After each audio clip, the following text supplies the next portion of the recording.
ధర్మారెడ్డి గారికి ఒక విషయం నేను తెలియజేయాలని ఈ సమావేశం ఏర్పాటు చేయడం జరిగింది. 1000 గోవులలో దూడ తన తల్లి దగ్గరికి నేరుగా వెళ్ళుద్ది.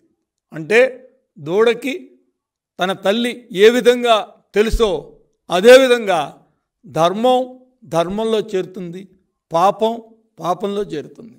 ధర్మారెడ్డి గారు ఒక్కసారి మీరు ఆలోచించండి. మీరు చేసే పాపాలు వలనే మీరు ఈ కష్టాలన్నీ కూడా అనుభవిస్తున్నారు. ఎవ్వడికి జరగరానిది కూడా మీకు జరిగింది. ఒక్కసారి ఎందుకు జరిగిందని ఒకసారి ఆలోచించుకోండి. ఈ 5 ఏళ్లలో మీరు చేసిన పనుల గురించి ఒకసారి ఆలోచించుకోండి. దేవుడి దగ్గర ఉంటూ పవిత్రమైన స్థానంలో ఉంటూ మీరు చేయాల్సిన పనులేంటి, మీరు చేస్తున్న పనులేంటి ఒక్కసారి మీరు ఆలోచించండి. సునీతారెడ్డి గారిని మీరు కేంద్ర హోంశాఖ సహాయ కార్యదర్శిని మీరు కల్పించారా లేదా? జగన్ కేసులో అవినాష్ రెడ్డిని బయటికి తీసుకురావడం కోసం మీరు ఈ ప్రయత్నం చేశారా లేదా? అది సునీతారెడ్డి గారు సిబిఐ వాంగ్మూలంలోనే ఇచ్చిన మాట వాస్తవమా కాదా ఒక్కసారి మీరు చెప్పండి. అదేవిధంగా మిమ్మల్ని ఇంకో విషయం కూడా అడుగుతున్నా. హైకోర్టులో న్యాయమూర్తులు పెళ్లికి వెళ్ళి వాళ్ళకి 2 కోట్ల రూపాయలు వాచి ఇచ్చిన మాట వాస్తవమా కాదా? చూపితే ఆ జడ్జి గారు కోప్పడి మీకు వెనక్కి పంపించిన మాట వాస్తవమా కాదా? ఆయన సుప్రీంకోర్టుకి రాసింది వాస్తవమా కాదా? ఒక్కసారి మీరు ఆలోచించండి. ఇలా చెప్పుకుంటూ పోతే మీరు డిఫెన్స్లో పనిచేసేటప్పుడు అక్కడ ఢిల్లీ కంటోన్మెంట్లో మీ మీద 14 కేసులు ఉన్నది వాస్తవమా కాదా? మీరు టీటీడీ జేఈఓగా, అడిషనల్ ఈఓగా, తర్వాత ఇప్పుడు ఈఓగా ఉంటున్నప్పుడు నా మీద ఇన్ని కేసులు ఉన్నాయని మీరు చెప్పారా లేదా? మీరు చెప్పలేదు కదా. మీరు చెప్పారా? చెప్పలేదు. అదేవిధంగా మీరు టీటీడీలో జరిగిన డాలర్ల కుంభకోణంలో మీ దగ్గర ఉన్నటువంటి పిఏ ఆత్మహత్య చేసుకుంది వాస్తవమా కాదా? ఒక్కసారి మీరు చెప్పండి.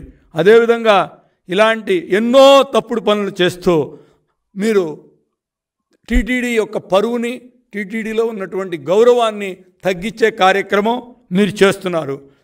ఇక మీకు వివేక హత్య కేసులో అవినాష్ రెడ్డిని కాపాడటంలో మీ పాత్ర ఉందన్నది అందరికీ తెలిసిందే. ఇక టీటీడీని అడ్డం పెట్టుకుని ఢిల్లీలో లాబీ చేయటం, ఢిల్లీలో రకరకాల కార్యక్రమాలు చేయటం, మీరు చేసే కార్యక్రమాలన్నీ కూడా ప్రజలు చూస్తున్నారు. ఢిల్లీలో మీరు టీటీడీ ఈఓగా మీరు అక్కడ బ్రోకర్ పనులు చేయడానికి కూడా వెనకాడకుండా మీరు చేస్తుంది వాస్తవమా కాదా అని మీ ద్వారా నేను అడుగుతున్నా. అదేవిధంగా మీరు ఇవాళ టీటీడీలో హిందువులు పవిత్రంగా భావించే టీటీడీ యొక్క కొండల పవిత్రతను కూడా తగ్గించే కార్యక్రమం చేస్తుంది వాస్తవం కాదా? టీటీడీలో ఇవాళ ఇంకోటి కూడా మీ ద్వారా చెప్తున్నాను.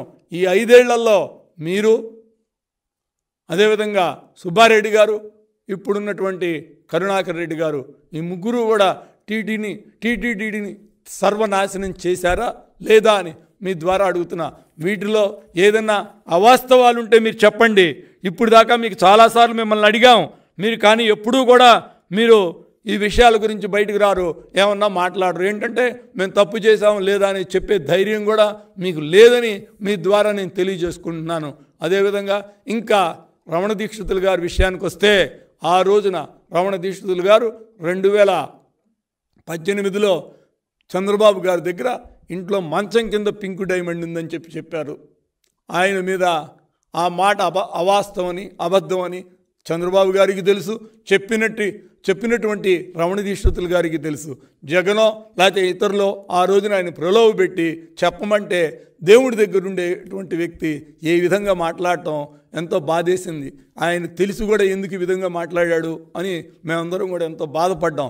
కానీ ఇవాళ ఆ రోజున ఉన్నటువంటి చంద్రబాబు నాయుడు గారు ఈయన మీద ఎటువంటి పోలీస్ కేసు పెట్టలా.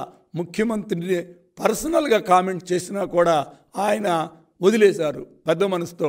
ఎందుకంటే వాళ్ళే తెలుసుకుంటారు దేవుడి మీద మనకు గౌరవం ఉంది, తిరుమల తిరుపతి దేవస్థానం అంటే ఎంతో మనకి అభిమానం, గౌరవం.